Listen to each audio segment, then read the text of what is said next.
मई 1999 Kargil, Jammu Kashmir, 18,000 feet की ऊंचाई, हड्डियों को जमा देने वाली ठंड। आम इंसान ऐसी जगह पे चंद घंटे भी जिंदा नहीं रह सकता। भारतीय सेना सर्दियों के मौसम में उन ऊंची चोटियों से नीचे आ जाती है। तब दुश्मन पाकिस्तान ने दबे पांव लाइन ऑफ कंट्रोल के उस पार से उन चोटियों पे कब्जा कर लिया था। इन ऊंचाइयों से उनको डायरेक्ट NH-1 हाईवे दिखता था।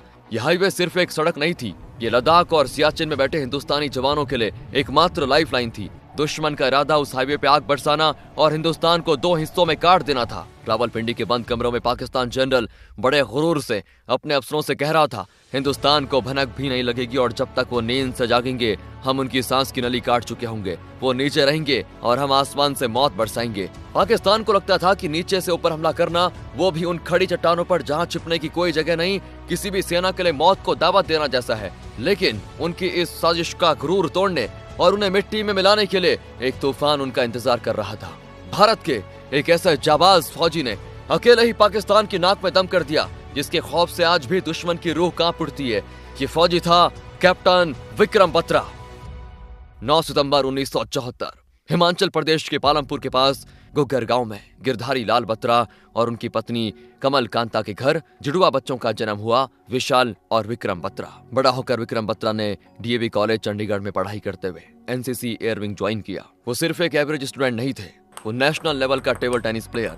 रिपब्लिक डे परेड में बेस्ट NCC कैडेट का खिताब जीतने के बाद जब विक्रम बत्रा ने पहली बार यूनिफॉर्म पहनी तो उनके अंदर का देश प्रेम आग की तरह जल उठा। वो अपने दोस्तों के साथ टीवी पर परमवीर चक्र सीरियल देखा करता था।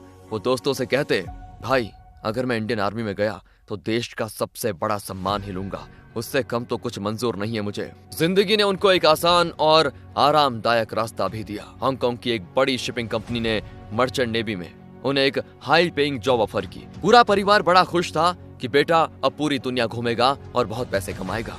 लेकिन ज्वाइनिंग से ठीक कुछ दिन पहले विक्रम अपने पिता के पास गए। उन्होंने अपने पिता से कहा, पापा पैसे तो बहुत मिलेंगे पर मेरी मंजिल वहां नहीं है। मेरा दिल तो इस देश की मिट्टी से जुड़ा हुआ है।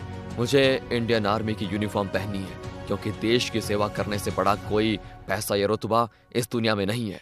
उस एक पल ने तय कर दिया था कि विक्रम बत्रा की किस्मत में समंदर की लहरें नहीं बल्कि कारगिल की खून से सनी बर्फीली चोटियां लिखी थी। 1996 में कमांड डिफेंस सर्विसेज का एग्जाम क्लियर करके और SSB इंटरव्यू में टॉप 35 में आकर विक्रम पहुंचे इंडियन मिलिट्री एकेडमी देहरादून में। मानेकशॉ बटालियन की जिस और कंपनी में उनकी ट्रेनिंग शुरू हुई।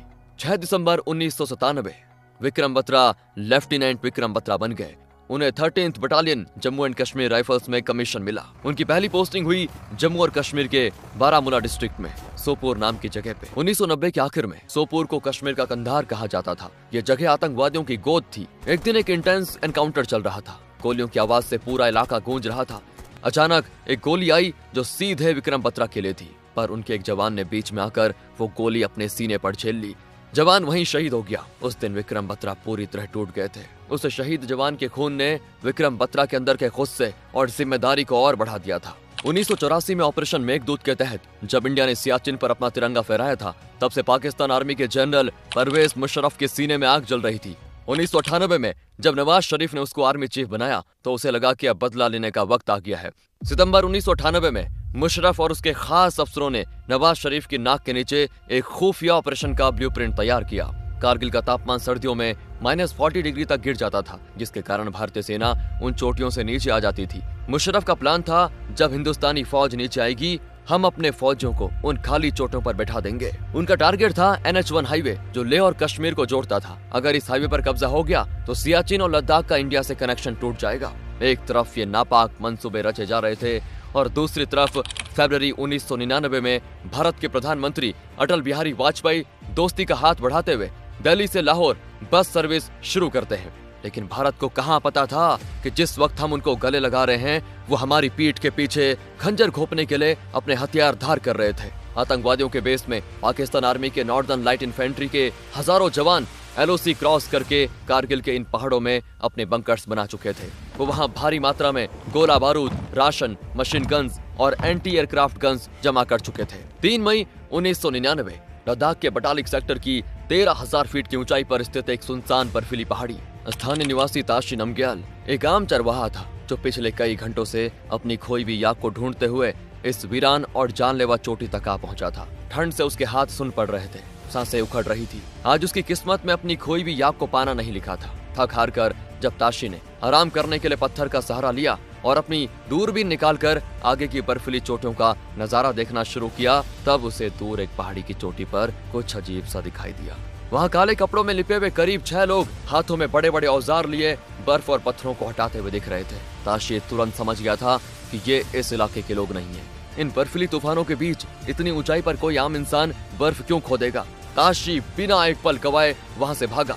अगली सुबह उसने ये खबर भारतीय फौज की नजदीकी पोस्ट तक पहुंचा दी। भारतीय फौज को जब ये खबर मिली तो उन्होंने इसे बिल्कुल हल्के में नहीं लिया। 5 मई को जाट रेजिमेंट के नौजवान, निडर और जोश से भरे अफसर लेफ्टिनेंट सौरभ कालिया के नेतृत्व में 6 लोगों की एक पेट्रोल टीम को उस चोटी की जांच के लिए रवाना कर दिया गया।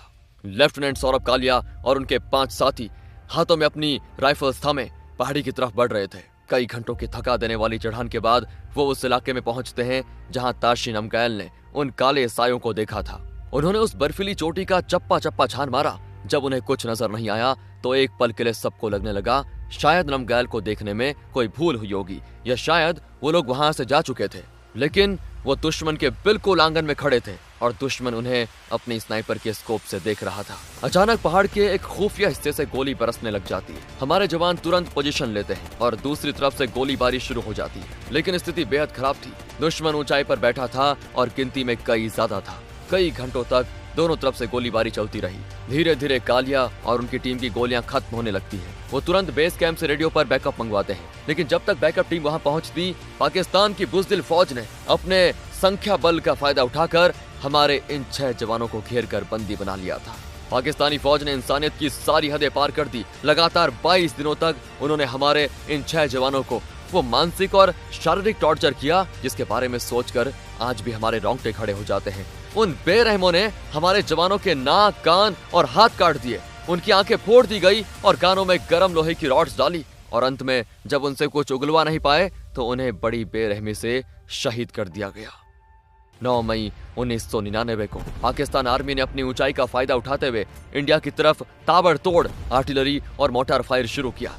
एलओसी पर मौजूद हमारी सारी यूनिट्स हाई अलर्ट पर आ गई। 10 से 15 मई के बीच जब इंडियन आर्मी ने अपने जेट्स और ग्राउंड पेट्रोल्स के जरिए एक सर्च ऑपरेशन चलाया तो जो रिपोर्ट सामने आई उसने दिल्ली में बैठे बैठे सभी बड़े अफसरों के पैरों तले जमीन खिसका दी। इंटेलिजेंस और ग्राउंड रिपोर्ट से साफ हो गया था कि पाकिस्तानी सेना के लगभग 5000 ट्रेंड सैनिक बड़े पैमाने पर एलओसी क्रॉस करके कारगिल, द्रास और बटालिक सेक्टर के लगभग 65 स्क्वायर किलोमीटर एरिया में फैल चुके हैं। वो 132 अलग अलग ठिकानों पर कब्जा जमा कर बैठे थे और सबसे डरावनी बात यह थी कि वो समुद्र तल से 18,000 फीट की ऊंचाई पर ऐसे मजबूत बंकर्स में थे जहां से नीचे आती हुई हमारी किसी भी टुकड़ी को वो एक झटके में भून सकते थे। 25 मई 1999 नई दिल्ली। कमरे में भारत के प्रधानमंत्री अटल बिहारी वाजपेयी, रक्षा मंत्री George Fernandes, army chief general VP Malik और एयरफोर्स चीफ एवाई टिपनिस मौजूद थे। वाजपेयी जी कहते हैं, मलिक जी मुझे सीधे शब्दों में बताइए स्थिति जमीन पर कितनी खराब है। जनरल वीपी मलिक ने नक्शा खोलते हुए जवाब दिया, सर दुश्मन टॉप पीक्स पे बैठा है। टोलोलिंग, पॉइंट 5140 सब उनके कब्जे में है। उनके पास हैवी आर्टिलरी है। नीचे से ऊपर डायरेक्ट हमला करना मतलब हमारे जवानों को सीधा मौत के मुंह में धकेलना है। लेकिन चाहे जो भी हो जाए हमारी सेना 1 इंच भी पीछे नहीं हटेगी। वाजपेयी जी ने कहा, यह सिर्फ सरहद पर घुसपैठ नहीं है मलिक जी, ये भारत की पीठ पर खंजर है। टिपनिस जी एयरफोर्स को ऑपरेशंस के लिए तैयार करें। पाकिस्तान ने अभी तक हमारा दोस्ती का रूप देखा है और अब वो हमारा गुस्सा देखेगा। इस हरकत का ऐसा जवाब दो कि उनकी आने वाली नस्लें भी याद रखें। वाजपेयी जी की इस मंजूरी ने पूरा खेल बदल दिया। 26 मई 1999 को भारतीय वायुसेना के MiG-21, MiG-27 और जैगुआर फाइटर जेट्स आसमान को चीरते हुए, आग उगलते हुए मौत के फरिश्तों की तरह पाकिस्तानी ठिकानों पर टूट पड़े। इन फाइटर जेट्स ने दुश्मनों के सप्लाई बेसिस, अम्यूनिशन डेपो और बंकर्स पर प्रिसीजन बॉम्बिंग शुरू कर दी। पहाड़ियों पर एक के बाद एक भयानक धमाके होने लगे। अब उन बर्फीली चोटियों पर आराम से बैठे पाकिस्तानी जवानों के ऊपर बर्फ नहीं मौत बरस रही थी। दुश्मन की सप्लाई लाइन काट दी गई। उनके पास ना राशन बचा ना नया अम्यूनिशन। वो पहाड़ों की चोटियों पर कैद हो गए। अब उन्हें सिर्फ मौत का इंतजार था जो भारतीय जवानों के रूप में नीचे से ऊपर की तरफ बढ़ रहा था। इसी बीच डिप्लोमेसी के मोर्चे पर भी भारत ने पाकिस्तान को ढेर कर दिया था। अमेरिका के राष्ट्रपति बिल क्लिंटन से लेकर यूरोपियन यूनियन तक सब ने पाकिस्तान की इस नापाक हरकत की कड़ी निंदा की। चारों तरफ से घिरे हुए पाकिस्तान को समझ नहीं आ रहा था कि वो क्या करे, लेकिन 10 जून को पाकिस्तान ने लेफ्टिनेंट सौरभ कालिया और उनके 5 साथियों के बेरहमी से काटे गए शव को भारत को सौंपा। जब इन शहीदों के शरीर बेस कैंप पहुंचे तो हर एक फौजी का खून खौल उठता है। हिंदुस्तान की सेना में अब बदले की आग ऐसी भड़क चुकी थी कि हर जवान सिर्फ एक ही बात सोच रहा था, खून का बदला खून। इन्हीं आग बबूला फौजियों के बीच एक नौजवान अफसर खड़ा था। ये थे लेफ्टिनेंट विक्रम बत्रा। अपने भाई जैसे साथियों की ऐसी दर्दनाक हालत देखकर बत्रा का खून खौल उठा था। उन्होंने सोच लिया था कि जब तक इन चोटियों को दुश्मन के खून से धोकर वहां तिरंगा नहीं लहरा देंगे, वो चैन की सांस नहीं लेंगे। 17 जून 1999 कारगिल वॉर अब चरम पे था। द्रास सेक्टर की कुछ पहाड़ियां जैसे .5140, टाइगर हिल और .4875 जो डायरेक्ट NH1 हाईवे को डोमिनेट करती थी। यहाँ से पाकिस्तानी स्नाइपर और आर्टिलरी आसानी से हमारे सप्लाई कॉन्वॉयज को निशाना बना सकते थे। जब तक इन चोटियों को दुश्मन के कब्जे से आजाद नहीं करवाया जाता, तब तक कारगिल जीतना नामुमकिन था। और सबसे बड़ा कांटा था .5140 की पहाड़ी, जहां दुश्मन सबसे ज्यादा मजबूत बंकर्स बना के बैठा हुआ था। .5140 पर तिरंगा फहराने की नामुमकिन सी लगने वाली जिम्मेदारी 13वीं battalion Jammu and Kashmir Rifles को दी गई, जिसके कमांडिंग ऑफिसर थे लेफ्टिनेंट कर्नल योगेश कुमार जोशी। उन्होंने सबसे पहले एक छोटी सी टीम को दुश्मन की ताकत का अंदाजा लगाने ऊपर भेजा। टीम ने वापस आकर जो रिपोर्ट दी वो बड़ी डरावनी थी। सर, दुश्मन ने चोटी पर 7 मजबूत बंकर्स बना के रखे हुए हैं। जैसे हम ऊपर पहुंचेंगे, सामने 2 बंकर फायर ओपन करेंगे, राइट में 4 और लेफ्ट में 1 बंकर से क्रॉस फायरिंग होगी। ये सुनते ही जोशी समझ गए कि दुश्मन की आंखों में धूल झोंकनी पड़ेगी। उन्होंने एक खतरनाक प्लान बनाया, दुश्मन को 2 अलग अलग दिशाओं से घेर कर मारना। प्लान के मुताबिक लेफ्टिनेंट संजीव सिंह जामवाल अपनी ब्रावो कंपनी को लेकर ईस्ट से हमला करेंगे और दूसरी तरफ से लेफ्टिनेंट विक्रम बत्रा अपनी डेल्टा कंपनी को लेकर साउथ से चढ़ाई करेंगे। तय ये हुआ था कि रात के घने अंधेरे और आर्टिलरी फायर के शोर में चढ़ाई की जाएगी। 19 जून की रात 8:30 बजे दोनों कंपनियों ने अपने हथियारों के साथ पहाड़ पे चढ़ना शुरू कर दिया। नीचे से हमारी आर्टिलरी लगातार फायर कर रही थी ताकि दुश्मन का ध्यान भटकता रहे। सुबह के 3:15 बज चुके थे। जामवाल की टीम दुश्मन के ठिकाने से कुछ ही दूर पर थी। अब क्योंकि हमारे जवान चोटी से बेहद करीब थे, नीचे से आर्टिलरी फायर को रोक दिया गया। लेकिन जैसे ही तोपें शांत हुई, चोटी पर बैठे पाकिस्तान चूहों की तरह अपने बिलों से बाहर निकल आए। उन्होंने तुरंत अंधाधुंध मशीन गन फायरिंग शुरू कर दी। जामवाल समझ गए कि अगर अभी रुके तो सारी टीम मारी जाएगी। उन्होंने रेडियो में बेस को मैसेज दिया, जब तक हम दुश्मन की गर्दन तक नहीं पहुंच जाते तब तक आर्टिलरी मत रोकना, आग बरसने दो।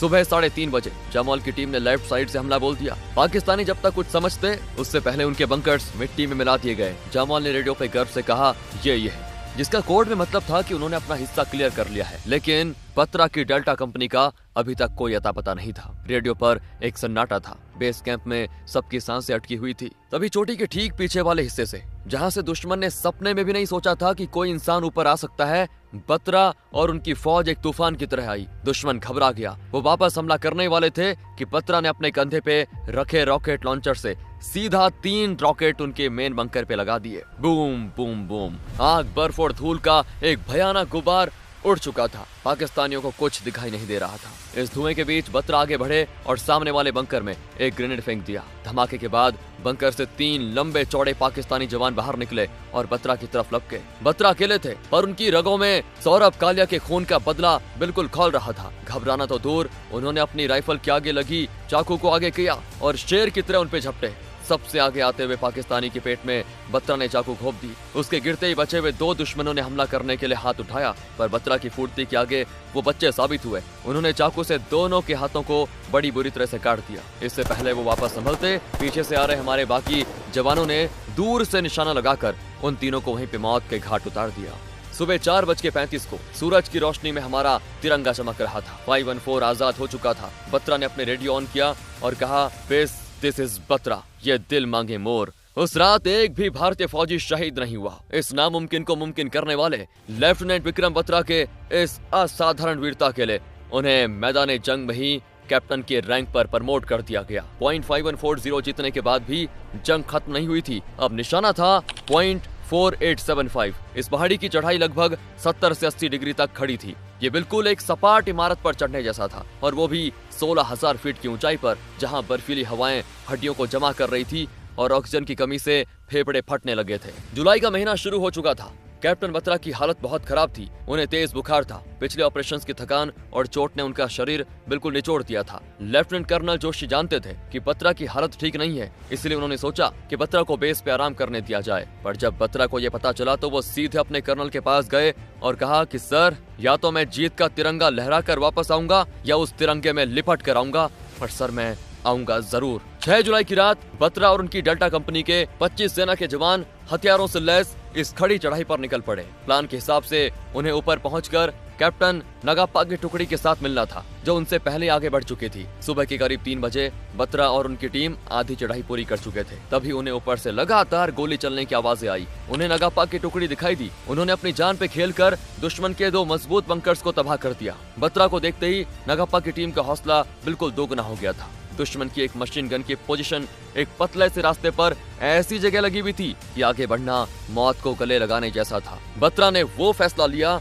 जो कोई आम इंसान नहीं ले सकता। उन्होंने सीधे सामने से हमला करने का तय किया। दुर्गा माता की जय। बत्रा ने दहाड़ लगाई और अपनी AK-47 से गोलियां बरसाते हुए सीधा दुश्मन के बंकर की तरफ दौड़े और दुश्मन दंग रह गया। इस पागलपन को देखकर बत्रा ने 5 पाकिस्तानी जवानों का सीना छलनी कर दिया। पहला रुकावट तो पार हो गया, पर तभी एक और अपर पोस्ट से फायरिंग शुरू हो गई और इस घमासान आग के बीच एक ग्रेनेड कैप्टन नगाप्पा के पास आकर फटा। नगाप्पा के पैरों के चिथड़े उड़ गए थे और वो वहीं खून से लथपथ गिर पड़े। वो दुश्मन की लाइन ऑफ फायर में थे। बत्रा ने ये देखा। बिना एक सेकंड सोचे वो आगे बढ़े। उनके साथ थे सूबेदार रघुनाथ सिंह। वो आगे आने लगे ताकि अपने कैप्टन को बचा सके, पर बत्रा ने उन्हें पीछे धकेल दिया और कहा, साहब आप पीछे हटो, आपके बीवी बच्चे हैं, मैं तो अभी कुंवारा हूँ। इधर नगाप्पा को लगा कि आज उनका आखिरी दिन है और दुश्मन अब उनको जिंदा नहीं छोड़ेगा। तभी बारूद और धुएं के बीच से एक आवाज आई, अन्ना मैं आ गया हूँ, तू चिंता मत कर। और ये थे कैप्टन विक्रम बत्रा।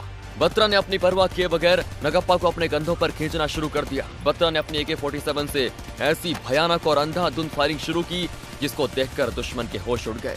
बत्रा ने तुरंत एक जवान को आदेश दिया, नगाप्पा को जल्दी कवर के पीछे ले जाओ। अब तक सुबह हो चुकी थी और दुश्मन के स्नाइपर्स ने हमारी टीम की लोकेशंस ढूंढ ली थी। सामने दुश्मन का सिर्फ एक आखिरी बड़ा बंकर बचा हुआ था। अगर ये उड़ गया तो चोटी हमारी थी। तभी हमारी टीम का एक बहादुर जवान यशपाल आगे बढ़कर अपने रॉकेट लॉन्चर से उस आखिरी बंकर पे निशाना साधा। निशाना लॉक हो चुका था, ट्रिगर दबाने वाला था, लेकिन तभी कहीं दूर छिपे एक पाकिस्तानी स्नाइपर की गोली आई और सीधा यशपाल के कंधे को चीरते हुए निकल गई। यशपाल दर्द से चीखते हुए जमीन पे गिर पड़े। अपने जवान को ऐसे सामने गिरता हुआ देखकर बत्रा सब कुछ भूल गए। उन्हें अपनी जान की फिक्र नहीं थी। वो तुरंत कवर से बाहर निकले और यशपाल की तरफ दौड़े। एक और फौजी के साथ मिलकर बत्रा ने यशपाल को उठाया और उन्हें खींचकर कवर की तरफ ले जाने लगे। यशपाल लगभग कवर के पीछे पहुंच ही चुका था कि अचानक एक और बार स्नाइपर चलने की आवाज आई। इस बार गोली सीधा कैप्टन विक्रम बत्रा की छाती पर आकर लगी। वो गोली सीधे उनके दिल के पास लगी थी। गोली लगते ही बत्रा एक भयानक झटके के साथ पीछे गिरे, पर बत्रा एक पल के लिए रुके नहीं। उन्होंने अपनी AK-47 उठाई